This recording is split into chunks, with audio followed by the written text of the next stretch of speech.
Hi, I'm Dr. Alexis Colvin. I'm an orthopedic surgeon at Mount Sinai. I'm going to share with you some tips on staying injury-free while you're outside shoveling the snow.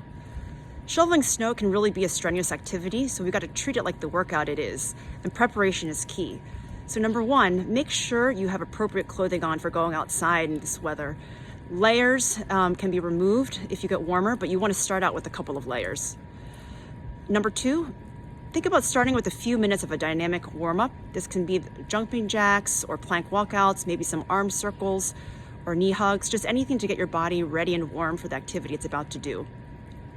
The third thing you want to think about before going outside in the snow is potentially investing in some ergonomic equipment to help prevent injury. For instance, there are a number of shovels now that have ergonomically designed handles. Once you are outside shoveling snow, I want you to make sure you have a nice, comfortable, balanced stance with your feet about hip-width apart and your knees bent. When you are lifting snow, try not to lift too much, and make sure to take breaks if you need it.